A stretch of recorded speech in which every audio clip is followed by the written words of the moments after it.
Bonjour à toutes. Nous voilà partis, peut-être ou pas, ça dépend de vous. En tout cas, moi, je suis dessus. Nous voilà partis pour un nouveau projet pour 2022 où tout va tourner autour des yo-yo.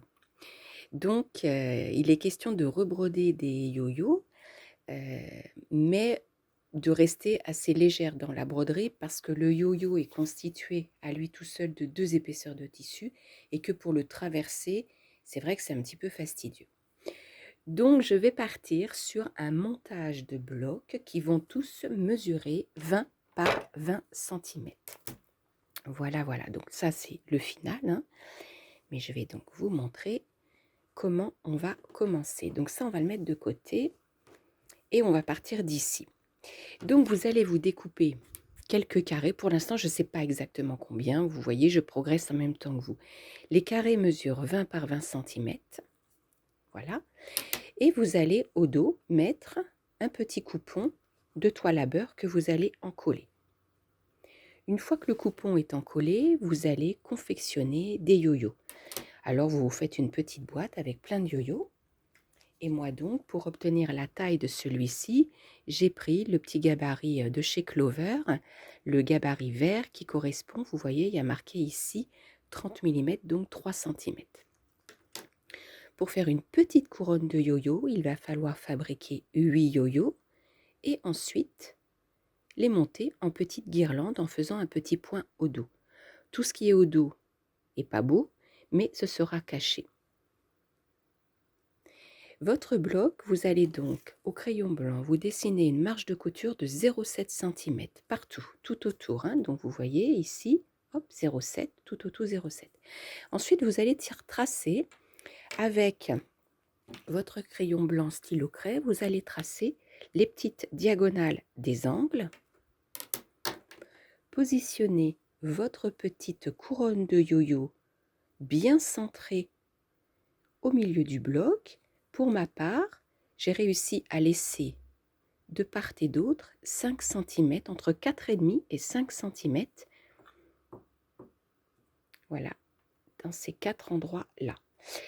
La petite couronne de yo-yo, elle est fixée au point caché avec un fil à coudre noir. Et une fois que c'est fixé, vous voyez, donc il y a à l'extérieur et à l'intérieur, on ne les voit pas, la couture, on ne la voit pas. Et donc, vous viendrez par la suite broder. La toile à beurre est au dos. Je vous montre le dos, voilà ce que ça fait. Et on va donc broder. Vous allez commencer par broder. C'est tout simple. Une petite fleur au centre avec de la salsa ou avec un ruban de soie, ce que vous voulez. Dans chaque petit yo-yo, il va y avoir des points de nœud avec une petite laine corbeau noire ou moussu noir, quelque chose d'un petit peu volumineux. Autour de la couronne de yo-yo, quelques petits points de nœud dans une laine un petit peu irisée brillante. Là, j'ai mis de l'améthyste, mais vous pouvez aussi mettre de la pétale rouge, de la pétale rose. Et sur les 4 traits que vous avez prédessinés, vous allez donc broder 4 petites branches composées de 5 feuilles. Une feuille se fait avec 3 points lancés en laine et j'ai principalement utilisé toutes les brumes, c'est-à-dire la brume moutarde, la brume anis, tout ça vous allez le retrouver sur la boutique internet. Et enfin, une fois que toutes les petites feuilles sont brodées, vous allez faire une tige en mélangeant un petit fil irisé et un petit coton perlé.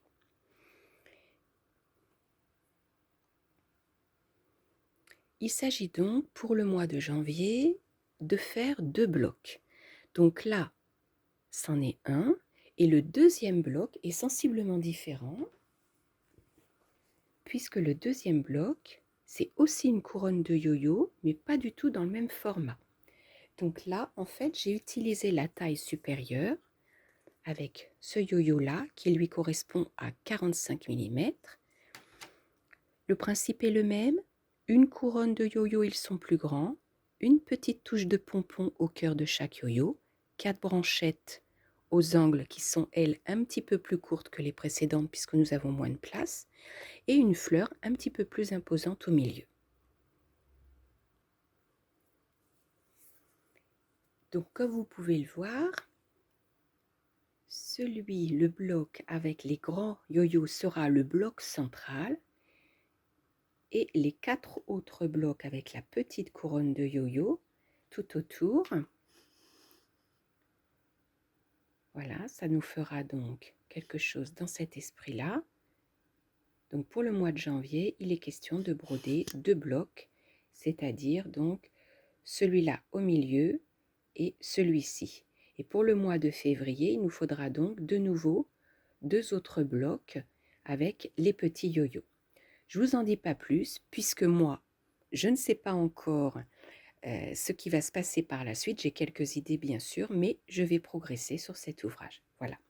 J'espère que cette aventure vous tente bien. Moi, en tout cas, elle me réjouit parce que c'est quelque chose de très facile à faire, les yo-yo, qui nous permet de recycler beaucoup de petits morceaux de tissu.